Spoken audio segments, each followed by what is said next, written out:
In terms of the targeting of Labour politicians, I mean, this is obviously just your personal opinion. Did that have an effect, in terms of information being spread in UK media about Harold Wilson? And did it undermine Harold Wilson's government? Or was it just, the actions of a kind of a fringe group that didn't really have any impact? I'm not sure what effect it had on Harold Wilson. You see, I was looking at it from the very small viewpoint of Northern Ireland only. I wasn't aware of UK politics at all, quite frankly, at that stage. And it was only after I left the service that I discovered that there were lots of allegations that were much wider than that. And then I was thinking, well, bearing in mind the information I was given, that seems to be exactly the same that is now surfacing from other sources. And particularly, quite some time later, I discovered it was even going out to the United States to be published. And therefore, to some extent, it may well have been that was maybe, for example, damaging the way the American intelligence services saw the security of the British government, because if they were close to the left wing or close to communism or whatever the allegation was, that would be certainly frowned on by the Americans. So it suddenly moved from something that seemed to be very small and parochial as far as Northern Ireland was concerned to something that seemed to have much more substance. And clearly, lots of that information was coming from sources, and it was material that I had no knowledge of whatsoever. And then it wasn't until I briefed my solicitor about it in 1975 in London, and it was some years later before I realised the full significance, of course, of what is now called the Wilson plot. And what I didn't realise was that Harold Wilson had been made aware of it by Sir Maurice Oldfield, that a plot was being organised against his government. And since then, of course, it's become a much bigger issue. But in 1974, to me, it was just more information about people who belong to a particular political wing who may or may not have sympathy with the IRA or be involved with those who are raising funds or getting publicity for the IRA. It was as narrow as that. But because they were the government of the day, as far as Northern Ireland is concerned, our role, like it or not, was to support that government in power and to try and do what we could to help the peace initiative get off the ground. Did it have an impact? That's what I'm wondering. I mean, or was it just that somebody tried something, a fringe group in OFI tried to, undermine the government, but they didn't really manage to do, yeah. It's very difficult to know what effect it did have because, of course, on the next general election, Wilson lost. He'd retired by that stage, but there was a major shift then for the Labour Party.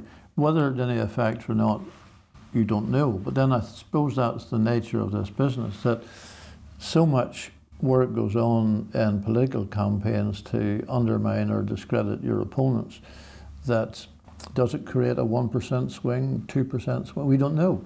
My argument is not whether it did or it didn't, is that it shouldn't have happened in the first place. And it certainly shouldn't have happened in the context of Northern Ireland, where our role was defeating terrorism, who were killing police officers, soldiers, and citizens of the United Kingdom, as well as citizens of the Irish Republic. The bombing of Dublin in 1974 was a direct link to the Ulster Workers' Council strike. You said when you begin to look at agents of influence, where do you stop with on the far left, and where do you stop on the right? And that is the problem. I think there is no definitive line. The key thing that we were aware of from the security forces point of view is the old adage, my enemy's enemy is my friend, so that any organisation attacking the IRA verbally or otherwise would be seen as good because they're attacking our enemy. And this is probably one of the reasons why it was interesting that when internment was approved by Edward Heath and Brian Faulkner, Northern Ireland Prime Minister, no loyalists were picked up on the original lift. And so internment, therefore, appeared to be one-sided. And the big danger is that when you have that one-sidedness, that carries on for a long time. And just before I left Northern Ireland, I was working on two strategy documents with a chief information officer there. And again, the PSYOPs paper, which we were going to get, hopefully, the government to sign up to, was really getting the IRA to lose the will to continue fighting. There was no reference made to getting the UVF and the UDA to give up fighting. And clearly the belief was that if we could beat the IRA, the UVF and the UDA would give up because there was no need to continue the fight. That's an interesting debate. I'm not quite sure whether it's sustainable or not, but that came across to a lot of people, again, as the security forces were one-sided. They were acting against one part of the community and not the other. When did you start to suspect that there may be collusion between the British Army and loyalist paramilitaries? I think we believed, and I think the Army probably in general believed, that there had been collusion for quite some time. And first of all, collusion, one has to be careful what that means. I think that the Army was well aware, indeed the RUC were well aware, that by and large, loyalist paramilitaries did not attempt to kill soldiers or police officers. That was a big difference. And if you were a police officer or a soldier, you therefore looked at those two organisations from that point of view. In other words, loyalist paramilitaries are no threat to me, and then you take the next step. But what they're also doing is they're killing the people who are trying to kill us. So actually, it's very easy to make that transition and say, well, they're doing a good job. And then the final step in collusion is where we actively help them to do that so-called good job. And that's really where the difficulty comes in. I think if there isn't sort of very firm control, the big danger is that then we supply intelligence to the UVF to hit their IRA opponents and so on and so forth. And that's really, I think, where we got to by the time I left Northern Ireland in 1974.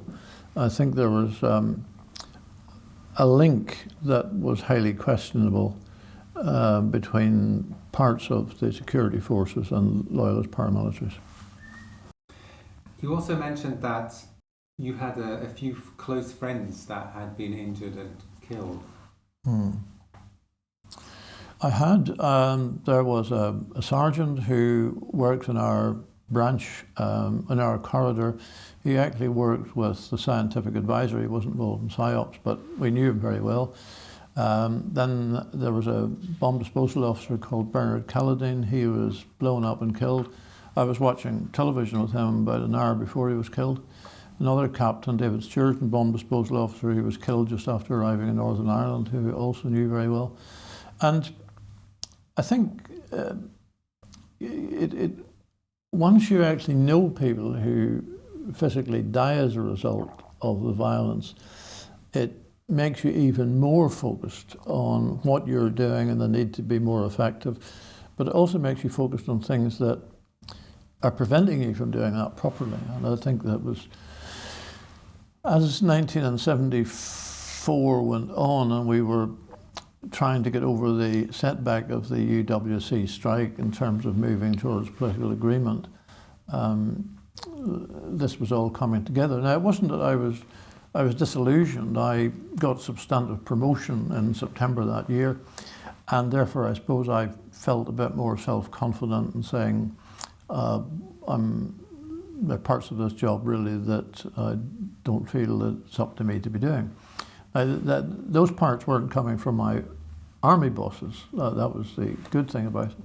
But then because of what we call the need to know principle, I couldn't also go around complaining about somebody from another agency who was involving us in material which I thought I shouldn't be doing. I had no idea who John Shaw's superior was, and indeed, even if I had, I probably would have thought twice about making a complaint, because that's, again, outside my scope. So are you saying that you couldn't have gone to complain in the kind of to the army or to your superiors in the army about what you were being asked to do for John Shaw? I could have, but I think because I wasn't aware of what scope, like Hugh Mooney again, I wasn't sure of what really the brief was that John Shaw had.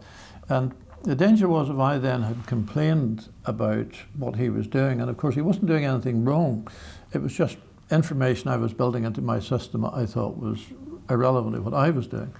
The big danger was that then I could be criticised as being somebody who was negative to current government policy. So clearly somebody was supplying this person, and he clearly came from a very high level of authenticity at the NIO. I certainly couldn't distance myself and say, oh, I think this is wrong. It's not the same as if I've been dealing with my own superiors, then I could, with polite raise that and say, well, where is this all going? But as with Hugh Mooney, when I was doing work for him, I couldn't actually then tell my superiors I was doing that, because on the need-to-know basis that would have been prohibited. So the lines in intelligence are very, very close, and I suppose the easy way for me was just to say that I can't move forward with that until we get political clearance to build us into the army system. And political clearance, I'm not sure where that would have been. That was up to John Shaw to decide at what level. But I felt, because of the nature of the stuff I was handling, that it probably hadn't got political clearance in the first place. Could you describe the final meeting you had with John Shaw? It was actually basically very friendly. I was just explaining the situation that in terms of what I was doing at that stage, there was this shift into an area that really I had no expertise in. The problem is I had no formal direction in terms of doing it from my own superiors, and if I was going to build it into my project, somebody needed to authorise that I should do that. I mean, my decision was very personal, because at that stage, having got that promotion, I wanted to make sure that I was doing a good job, and I was also very conscious because I'd been working at that time, certainly up until September, with the Chief Information Officer, and he and I were working on 2 papers for the Northern Ireland office in trying to improve coordination of information for PSYOPs, and this seemed to be over and above that didn't fit into where it was going. So the big danger was that if I wasn't careful, I would end up doing something that really I had no authority to do, and I didn't know who could give me that authority. It wasn't something that my own superiors could do, because the information wasn't coming from them. And that's part of the problem with, I think, the PSYOPs unit. It got information from a range of sources, but it got information on a need-to-know basis because of the sensitivity, and there was no collective way you could have a discussion to clearly identify who was going to decide on what information was used and who wouldn't. So was that explained to you in the beginning? That is how information policy would operate? Or you just assumed? Or? Well, no, from the very beginning, you see, it was quite clear that information policy got, because of this need-to-know basis, that people would supply information to me or to information policy generally, and it would come in largely without any originator's markings. And therefore, the system I was building up was adding that into card indexes and into files. But I knew that quite often it was a sort of no questions asked. You might ask the person who gave it to you at the time, but the big danger was that you couldn't, on a need-to-know basis, ask other questions, because you wouldn't be told. And clearly people are quite often protecting their sources, the people who are passing that information to them. So for example, you may find a house search, and the special branch may go and search a house. The Army then got somehow access unofficially to the special branch files. They were able to copy some of the documents. Those documents might have been passed to the Army liaison officer, then it ended up with me. I couldn't allow that information to go out in that current state, because people would know therefore that somewhere along the lines there was that unofficial acquiring of sensitive information.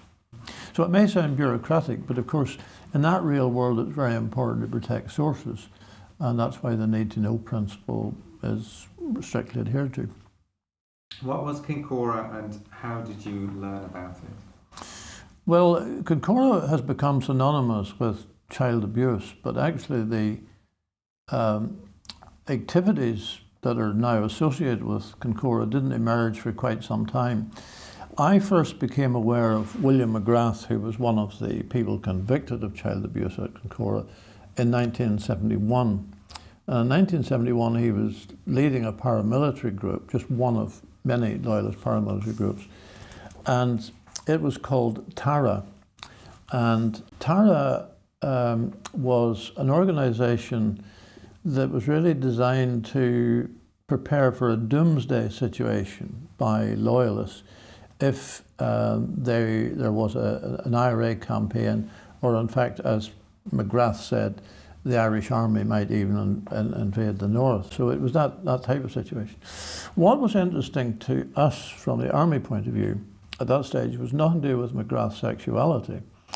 We were interested in the fact that attending the meetings of TARA, there were members of the Ulster Volunteer Force, which was then a prescribed loyalist paramilitary group. There were also police officers attending it. And then in 1971, the Ulster Volunteer Force withdrew.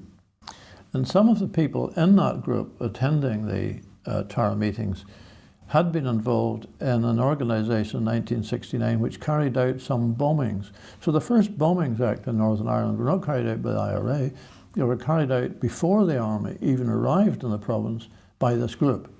And so it's quite clear that if these people were attending a meeting or meetings in a paramilitary sense, that we needed to be looking at them.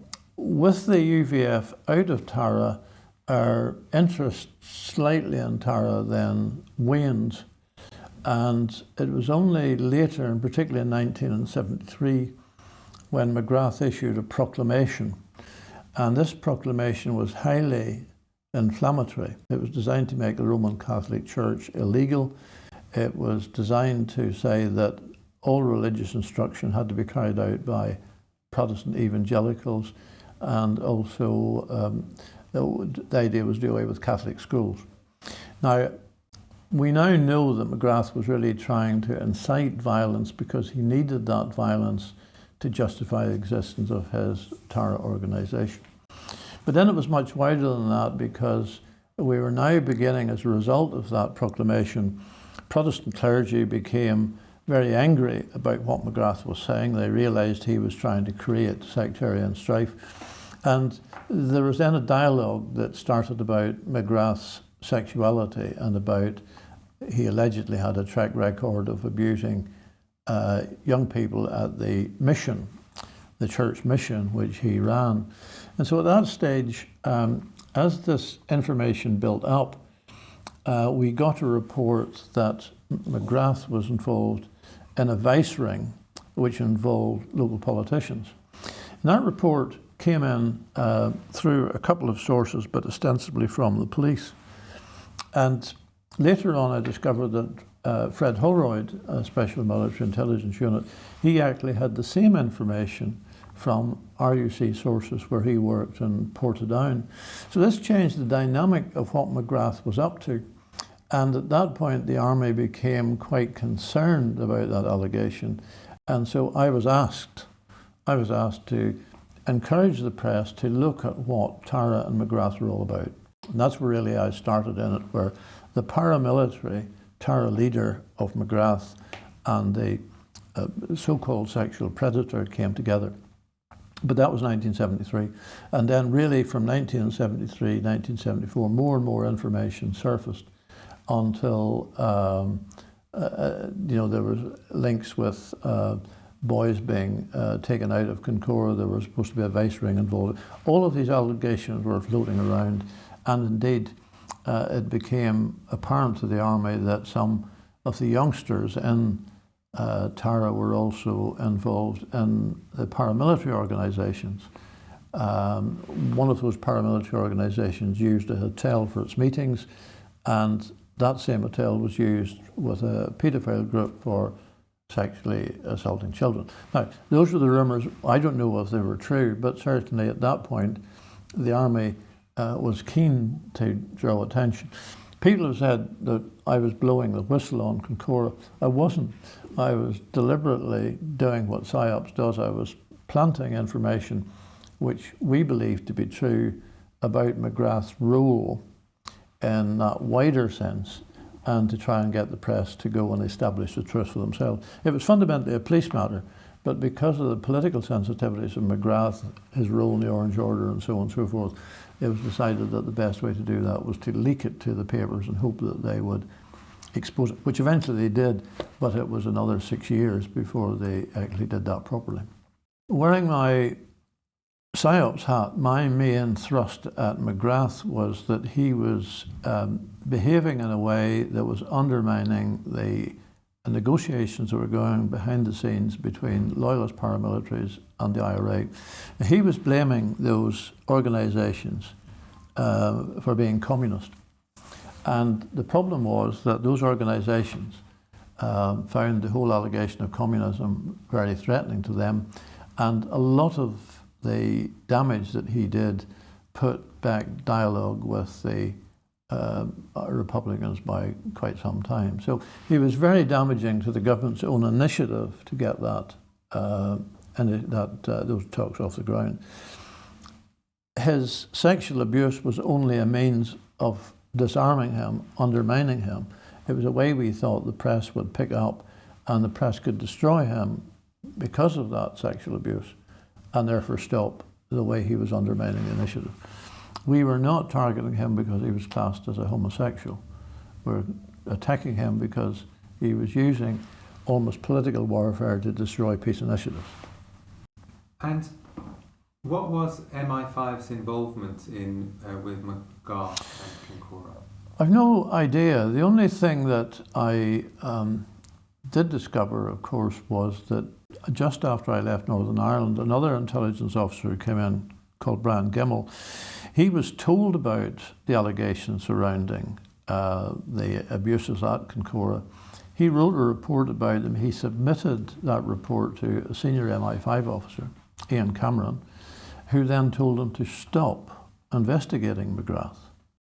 Now, first of all, that seems strange. You could argue it's a police matter, but if you looked at the wider sense, you would realise that McGrath's connections with the Orange Order and the police were such that maybe it was unlikely that anything would happen, particularly the workload on the police.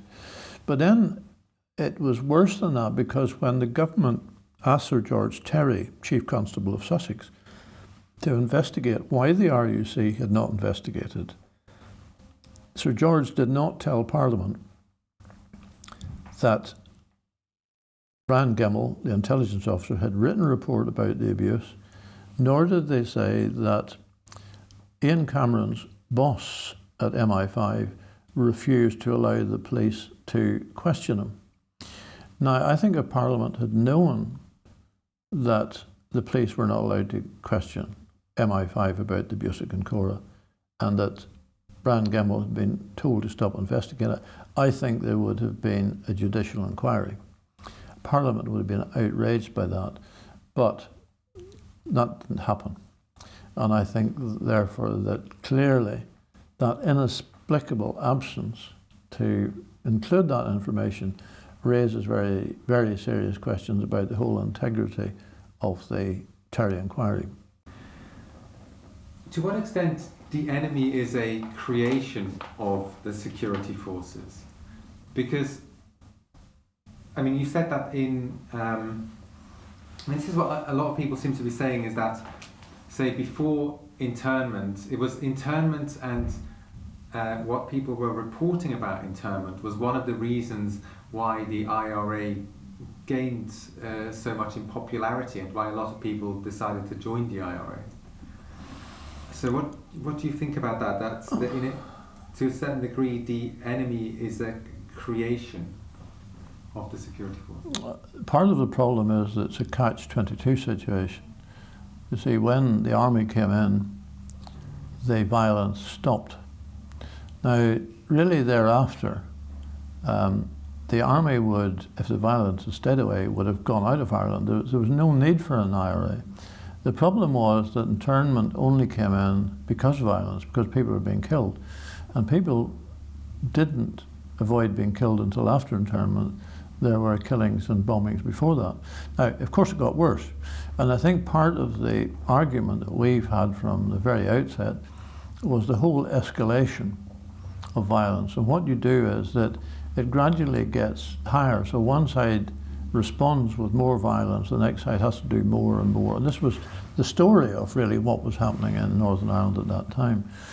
The army were opposed, particularly at the top level, to internment. General Harry Chuzil certainly took the view that it would be counterproductive. But internment was largely introduced as a political weapon because the Northern Ireland government, led by Brian Faulkner, wanted it. And this was another reason for the violence, because all the people picked up in the initial swoop were all Republican or Republican sympathisers. And therefore, again, what you got was apparently a very unfair system of people being locked up without trial, but also only people from one side of the community. So the perception, it's not the reality, the perception at that stage was a bad one globally. And of course, the IRA were very good from a PSYOPs point of view. They used that to full effect to make Britain look bad.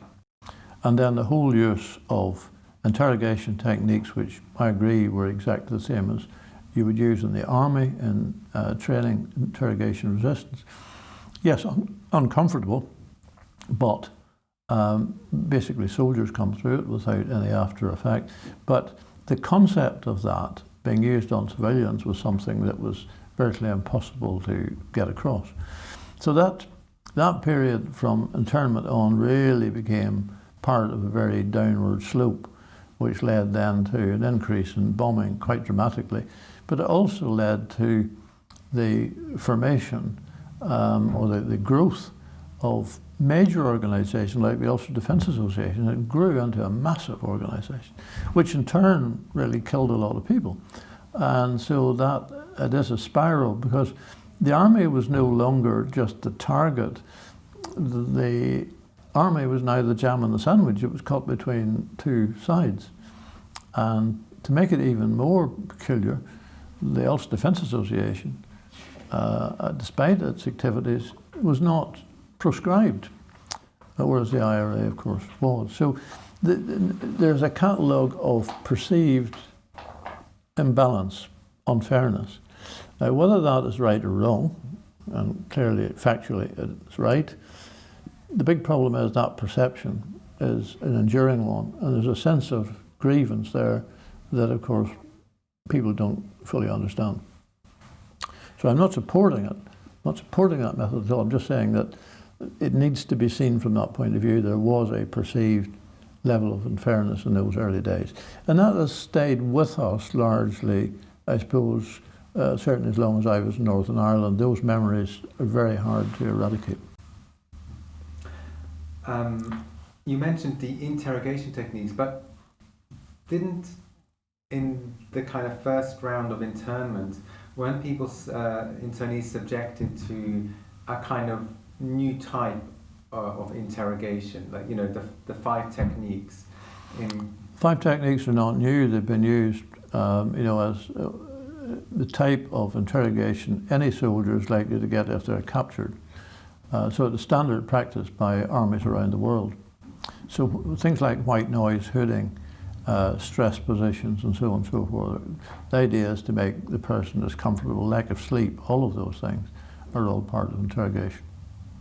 But the idea is that if you use these in combination, then you basically cause psychosis in the kind of person who is being interned, as opposed to using them individually. Because if you use these techniques individually, I can see, yeah, you know, it's just hooding, or it's just white noise, or wall standing. But if you use it all in combination over you know, prolonged period, then it has a certain effect. I think the key is in the long period, because after all, soldiers, particularly those undergoing training for special forces, it will last for a period of time, but it's not lasting long term. And of course, the point is that you very soon become exhausted and you feel highly isolated. There's all sorts of psychological pressures on you. It's not so much the pain or anything like that. It's just that feeling of isolation, which is quite deliberately, hence the idea of having a hood over your head. You're living in blackness all the way through. So I think it's right. There's no doubt that interrogation techniques took place in other parts of the world. The difference here from a PSYOP's point of view was it happened in the United Kingdom, and therefore it happened at home. And that made it very, very different, because suddenly people are aware that the British actually do this. And for lots of people, that probably came as a bit of a shock. So this was a situation that the IRA used very successfully. Now, whether we were right to do it or not is an issue. I mean, there has been the Compton inquiry, and Compton ruled against the use of interrogation in depth, but so that there has been a judgment made. But I think at the time, going back to why it was done, probably the belief was that it would be successful. And I think it was a misplaced attempt by the government to really make internment work. Internment was a disaster because the arrest list contained the wrong people. It was out-of-date information supplied by the police. And one of the reasons why Army intelligence was expanded after internment was that they could no longer rely on the information they got from the police.